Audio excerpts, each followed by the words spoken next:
Larry Holmes was born on November 3rd, 1949 in Cuthbert, Georgia, the fourth of 12 children. When he was 4, his mother moved the family to Easton, Pennsylvania, hoping for better opportunities. But life in Easton was anything but easy. Holmes grew up in poverty. His father worked multiple jobs but eventually left the family, leaving his mother to raise the children alone. Money was scarce and the neighborhood was unforgiving. For young Larry, fighting wasn't a pastime. It was survival. By 7th grade, Holmes left school to help support his family. He worked where he could, washing cars, hauling in construction, even running errands for cash. Those years built the relentless work ethic that would later carry him through the hardest training camps of his career. At 18, everything changed. A friend brought Holmes to a local boxing gym. For the first time, fighting had structure. The ring became a place of focus and discipline, not just survival. Holmes quickly realized boxing could be more than an escape. It could be his future. His first trainer immediately saw potential. Despite starting late, Holmes showed natural timing, sharp reflexes, and a feel for distance. More importantly, he had the kind of hunger and durability that veteran trainers valued. His unusually long reach became a weapon, and his jab was sharpened into his most dangerous tool. Training in those early years was simple but punishing. Heavy bag sessions until his arms burned, endless rounds of footwork drills, mastering the basics through sheer repetition.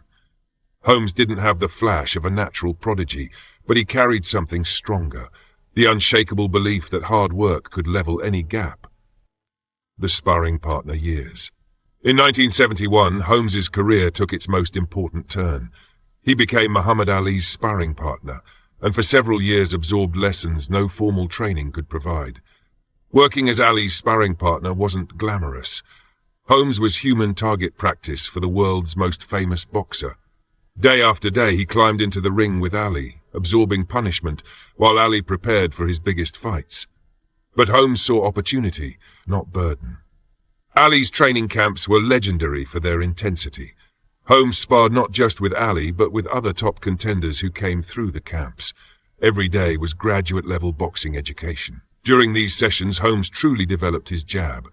Ali was a jab master himself, using it to control distance and frustrate opponents.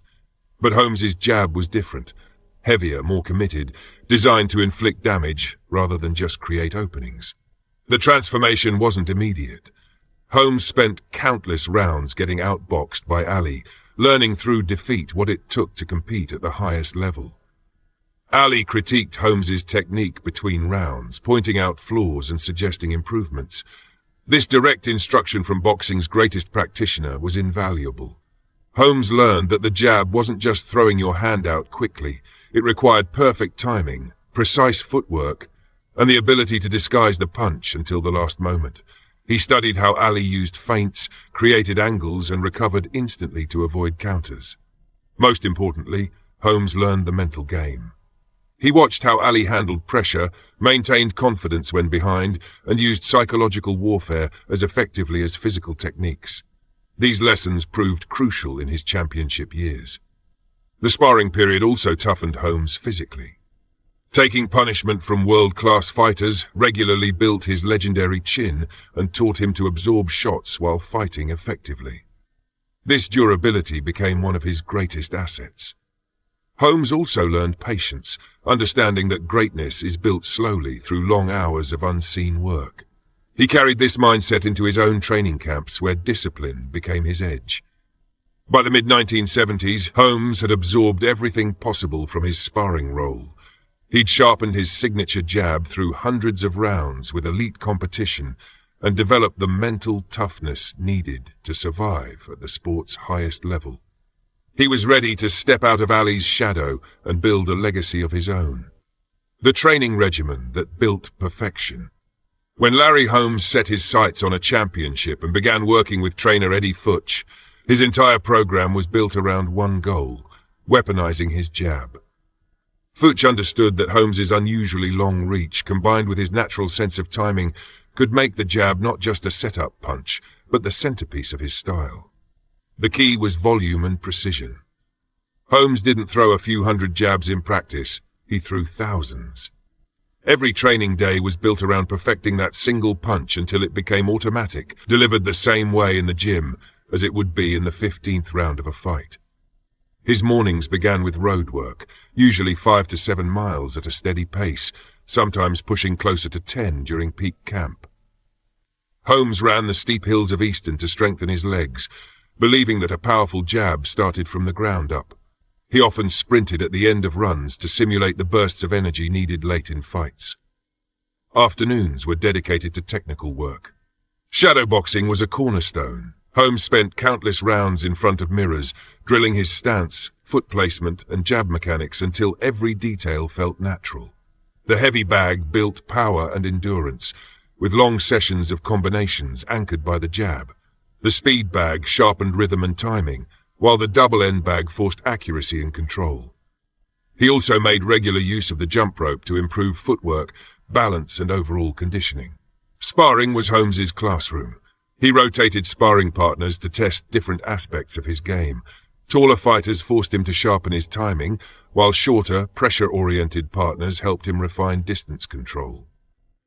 His jab was tested under every scenario, ensuring it could adapt to any style.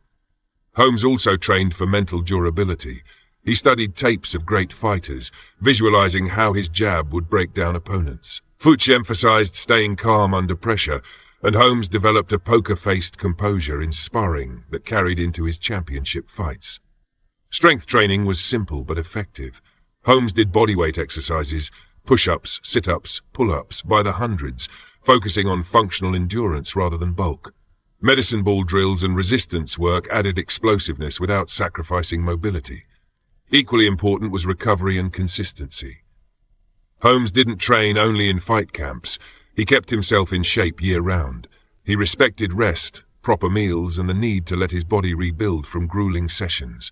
That constant discipline meant he was always close to fighting shape, never starting camp out of condition. The result was one of the most reliable weapons in boxing history. Holmes's jab wasn't just a punch, it was a strategy, a shield, and a sword. Built through repetition, road work, and relentless discipline, it became the standard by which every heavyweight jab is still measured today. Anatomy of the perfect jab.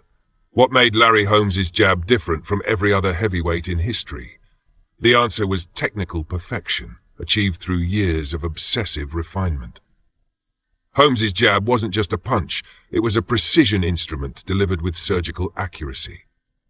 The first element was footwork. Where many heavyweights planted flat and relied on upper body movement, Holmes built his jab on perfect positioning. He stepped in with his lead foot, creating forward momentum that added force without losing balance, keeping him ready to defend or launch combinations immediately. His natural advantages were clear: 6'3" with an 81-inch reach, but reach alone meant nothing. Many tall fighters pour with lazy arm-only jabs. Holmes used his whole body, full extension, shoulder high for protection, hips engaged, and feet set to maximize impact. Power generation was textbook. It began with a subtle weight shift from back foot to front, transferring energy up through his legs and hips. The shoulder rotated forward, the arm drove straight, and the wrist snapped on impact, adding whip-like speed and sting. What separated Holmes was versatility. He threw long jabs to keep opponents at bay, short, snappy ones in close, and everything in between. He could fire it moving forward, backward, or sideways. He mastered the double and triple jab too, delivering rapid sequences where each punch still carried snap and authority. Few heavyweights could match that consistency. Then came accuracy. Holmes could split tight guards, catch opponents off balance, and land on moving targets with unnerving precision. This wasn't luck. It was thousands of hours refining distance, timing, and rhythm until they became instinct. The jab was more than a fence. It was control. Holmes used it to set up his right hand, dictate the pace, and keep opponents stuck on the outside where they couldn't counter. It was both sword and shield, forcing rivals to fight on his terms. And the psychological toll was immense. Opponents knew it was coming, yet couldn't stop it.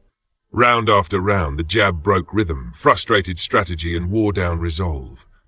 Fighters grew reckless, emotional, and walked into Holmes's bigger shots, all because of a punch they thought they could handle. Holmes's jab was the perfect marriage of natural gifts and scientific refinement. He transformed boxing's simplest weapon into its deadliest, proving that mastery of one punch could define a champion and rewrite heavyweight history. Results in the ring. The ultimate proof of Larry Holmes's training and perfected jab came under the brightest lights.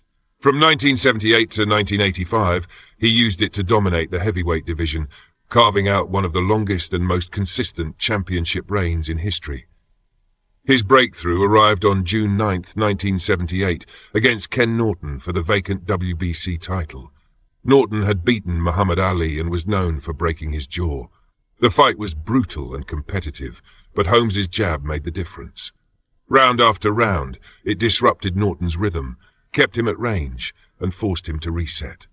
In the 15th and final round, Holmes's jab opened the door for a decisive rally that secured him the championship.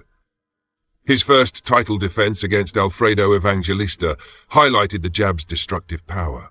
Evangelista was durable, but Holmes punished him with jabs that weren't just scoring points, they were breaking him down physically. By the 7th round, his face was swollen and bloodied, forcing the stoppage. Perhaps Holmes's most famous performance came on October 2nd, 1980, against his former mentor, Muhammad Ali. Ali, attempting a comeback at 38, had slowed, but the fight was still deeply symbolic.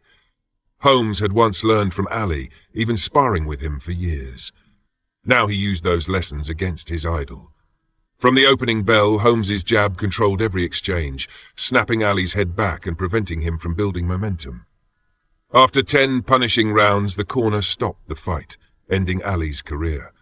Holmes's jab adapted to every style. Against aggressive punchers like Ernie Shavers, it controlled distance and neutralized power. Against skilled boxer movers like Tim Witherspoon, it cut off the ring and forced them to fight on Holmes's terms. Holmes made 20 consecutive title defenses, second only to Joe Louis, and in most of those fights, the jab was the deciding factor. CompuBox statistics credit Holmes with landing it at over 50% accuracy, extraordinary for a heavyweight. But the effect went beyond numbers. The jab broke opponents mentally as much as physically. Fighters came in with strategies to neutralize it, only to be frustrated when they couldn't. Round after round, the same shot kept coming, visible but unavoidable, until confidence dissolved. Even in defeat, Holmes's jab stayed sharp. When he finally lost to Michael Spinks in 1985, it still landed with authority. If anything, Holmes's reliance on it revealed both its greatness and his dependence. In the end, Holmes showed that one punch, perfected through relentless training, could define a career. His jab wasn't just effective, it was era-defining, a weapon that secured his place among heavyweight immortals. Conclusion. Larry Holmes's story is more than the tale of a great champion. It's a masterclass in what happens when natural ability collides with relentless discipline and scientific training. The jab that made Holmes one of the most dominant heavyweights in history wasn't a gift of nature. It was built through years of brutal work, endless repetition, and an uncompromising pursuit of perfection. His lessons extend well beyond boxing. Holmes proved that excellence comes from sharpening fundamentals with consistent, deliberate practice. While others searched for shortcuts, Holmes was awake at 5 a.m., pounding the pavement, throwing thousands of jabs and polishing details until they reached championship level. Holmes's training philosophy was revolutionary and remains just as relevant today. He showed that one technique, mastered completely, could outweigh dozens performed half-heartedly. In an era that often values variety over depth, Holmes's career stands as proof that mastery comes from specialization, not diversification. Equally vital was his mental toughness. Holmes had the patience to embrace repetition, the resilience to learn from setbacks, and the humility to refine even when he was already on top. That mindset created a blueprint for long-term excellence that applies far beyond the boxing ring. Holmes didn't have Ali's charisma, Tyson's raw explosiveness, or Foreman's fearsome presence. What he had was intelligence, an unmatched work ethic, and the unshakable belief that preparation could erase any disadvantage. Those qualities carried him past fighters with greater natural gifts. Since Holmes's reign ended, the heavyweight division has produced many champions, bigger, faster, and more athletic. but few have demonstrated the same level of technical perfection in a single fundamental skill. Coaches around the world still teach Holmes's jab as the gold standard, and his methods continue to influence fighters across combat sports. Holmes's legacy proves that greatness can be built on fundamentals, that consistency outlasts flash, and that hard work often defeats